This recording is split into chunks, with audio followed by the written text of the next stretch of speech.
ladies and gentlemen. My name is Jovan Kovacic, and I have this distinct pleasure and honor to chair this panel.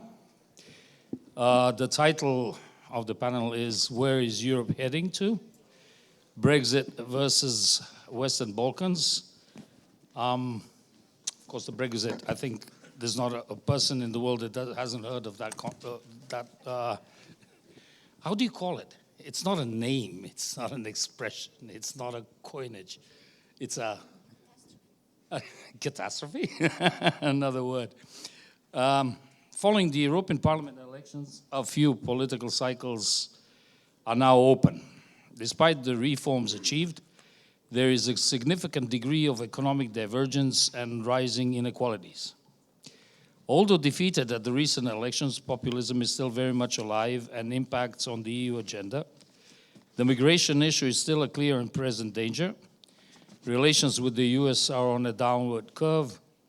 Russia and China influence on the EU agenda is rising, and so on, just to name a few of the problems or points which draw the focus of EU election, the EU Commission and the stakeholders. And of course, they draw it away from the issues of the Western Balkans. Against such a backdrop, my question to our distinguished panelists is, what are the current accession prospects of Western Balkan countries?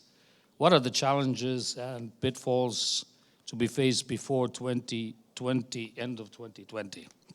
With us today, we have, and I'm going to go according to the list on the agenda, His Excellency Sam Fabrizi, Ambassador and Head of Delegation of the European Union to the Republic of Serbia, His Excellency Gordan Bakota, Croatian Ambassador to Serbia, His Excellency Kimmo Lahdevirta, Finnish Ambassador to Serbia, Professor George Pagoulatos, Athens University of Economics and Business, Vice President of ELIAMEP, Greece, and last but not least, definitely, Corina Stratulat, Senior Policy Analyst, European Policy Analysts, Brussels. If you permit us, ladies and gentlemen, a couple of words on this subject, then we go around, discuss a little bit, and take your questions. Ambassador, please.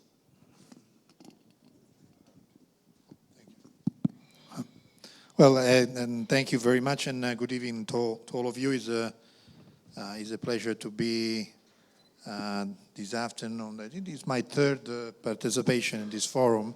I became a little bit a senior here, but it's always a pleasure to have the chance to discuss in front of the audience what the latest stuff. So your question is where the European Union is heading. And so we go straight and we go right. In the sense straight. And certainly I will make a couple of comments on where this means also for accession. And I think in the title there's also something on Brexit. I will be very telegraphic there. Where the European Union is heading. But certainly, as you said, we are about to start, or we already started, let's say, a new political and institutional cycle. The election of the European Parliament in May this year, I think, sent a very important message in terms of, let's say, support for the European Union. And you remember this election has been an unprecedented number. Nearly 200 million people went to vote, and the political forces who traditionally support European integration has been on the winning side. So the political message from the people has been a strong sense of ownership and strong sense of encouragement. Right now we are in a phase in which the new Commission, which has been designated, will hopefully soon enter into force. The objective is to make it on November the 1st. And as we speak, the work within the European Parliament is going on. Today at 2:30, the designated new High Rep and Vice President of the Commission, Josep Borrell, will be heard by the Parliament for 3 hours. So I think our panel will be much easier than him. but certainly the work is in progress to make the new Commission in place. And also the other body, which is the European Council, has already in June this year identified what is the main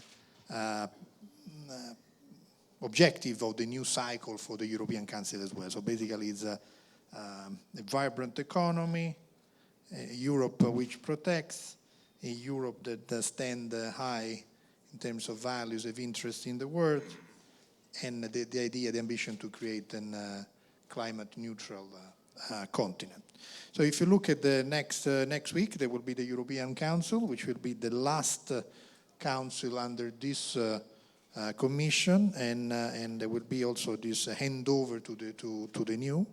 I think for the first time, the incoming President of the Commission, so Ursula von Leyen, will attend this council and discuss also her agenda together with the leaders.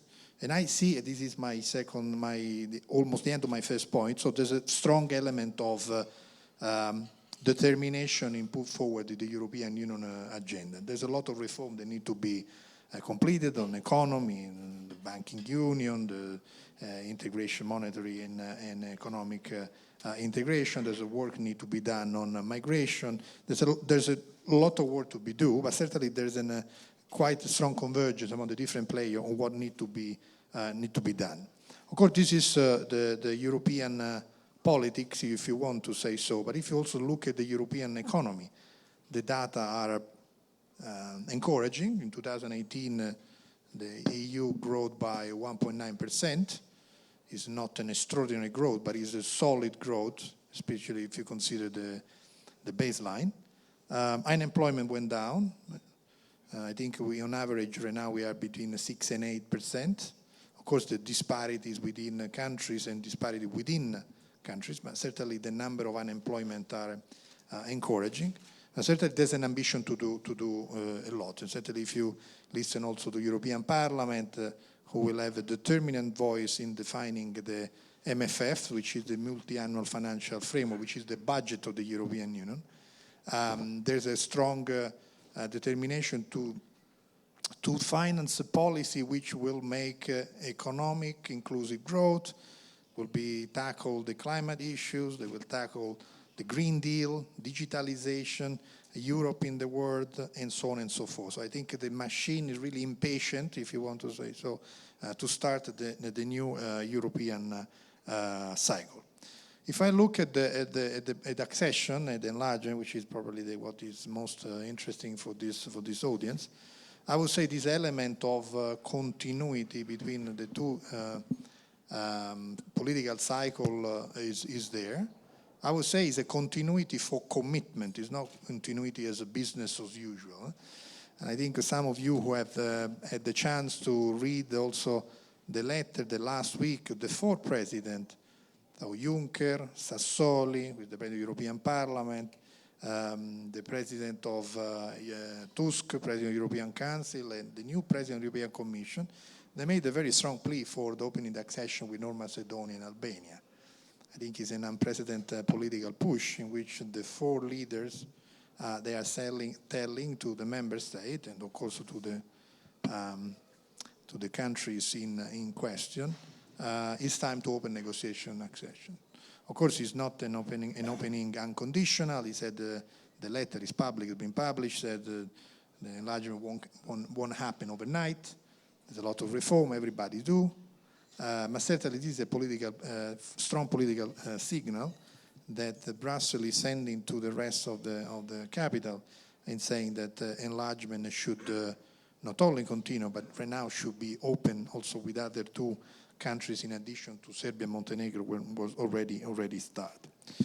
Of course, the enlargement won't happen overnight. Certainly the enlargement process won't change in its own dynamic. I mean, the process and the fundamental for enlargement will remain the same.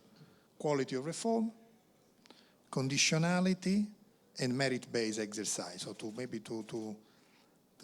decrypt this phrase, MI-SIN's acronym, quality of reform is also a question, quality versus speed. There's also a question of we need to go faster, which is true. But this speed should not come at the expense of quality. We need to reform deep, make sustainable, they keep the country within the EU for the foreseeable future. There's a question of conditionality, so it's not an I like or I don't like. The question, are reform be made or are not be made? And there's clear criteria against which you can measure is reform are done. And the last element is individual merit.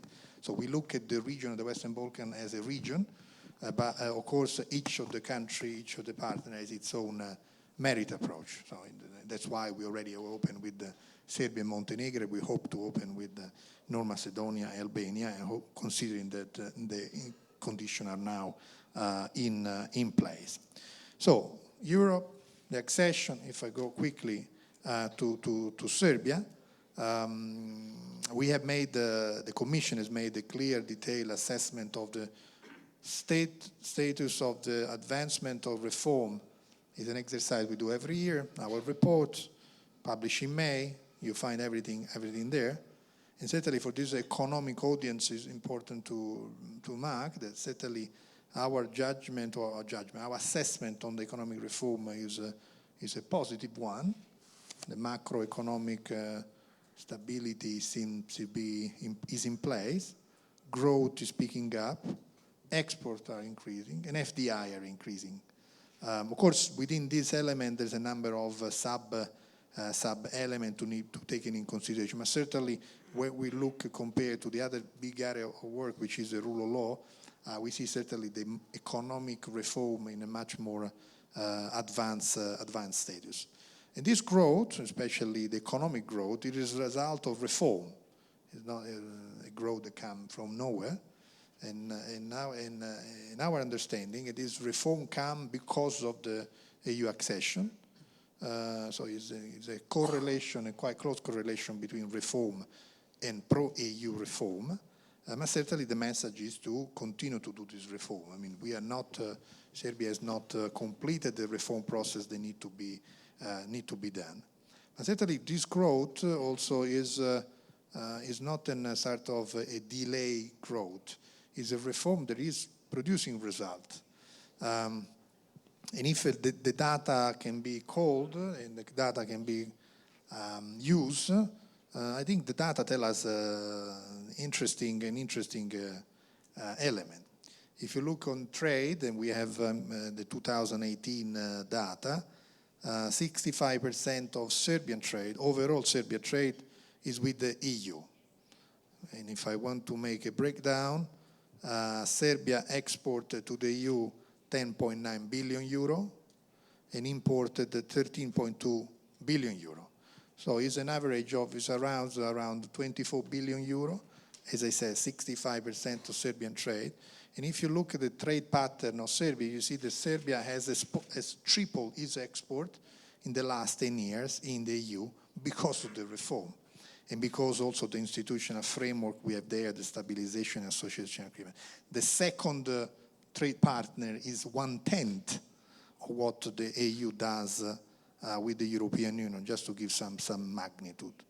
And if I move on FDI, in the past, from 2010, in the past 9 years, Serbia received 15 billion in FDI, and and 70% of this FDI greenfield, of course, came from an EU-based company. So again, the integration of Serbian trade goods, services, and investment in the European Union is a fact, and is a result of the reform that make Serbia an attractive place for investing. But certainly is an area where the public procurement, state aid, competition, there's a number of state-owned enterprises, there's a number of issues, there's certainly more work need to be done, but certainly the direction is there. And to make this reform, we have the unique instrument, it's called the pre-accession fund, which is managed largely by my delegation, but also by a colleague in Brussels, on around 300 million euro per year. So we put in grant, 200 million from Belgrade, 100 million from Brussels as a regional fund to help this reform to enter in all areas. So rule of law, can be public administration, judicial reform, reform SMEs, innovation, and you name it. And in addition to this, we put the concessional loan, very preferential loans from the European Investment Bank. So we have two important financial tools, concessional loans and grant, to finance Serbian reform who are producing results, so our EU-based companies can invest. Of course, other companies from other countries are investing, but certainly the closer the Serbia is to the EU, the more is attractive like a market, is more attractive as being a stable and in prospective rule-based and market-oriented economy.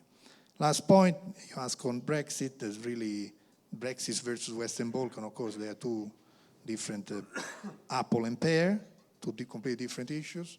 One is enlargement, one is for the first time a country who decided to leave. The deadline, as you know, of as far as we speak, is 31st of October. The extension requested in May this year by London. The contacts are ongoing. Our own, and I cannot certainly speculate more than that, certainly the European Union objective is to keep the integrity of the single market. This is a key point, the full element of the internal market, and certainly to avoid a hard border in Ireland and the place of Ireland within the single market. This is the red line by the EU, clear to everybody. So if I make some 4 point of conclusion, so we look with the sense of confidence to the future. So that's why we are going straight with all the difficulties everybody has, the economy and the geopolitical element. The institutional transition is almost completed. There's a strong team in place, the strong element of continuity in our policies. Accession remain very high in our agenda. Everybody's saying in Brussels, and they really mean it. And certainly the first steps will be 15th of October, next week. We hopefully with the opening of the accession negotiation with North Macedonia and Albania. And certainly it's not only institution job. And certainly I have next to me the current presidency of the Council by Finland and the next rotating presidency for the first semester 2020 Croatia, where an important Western Balkan EU summit will be held, and certainly the colleague will speak about it. I said last point, Serbia, as any other countries in the enlargement, be focused, and the three priorities will be reform,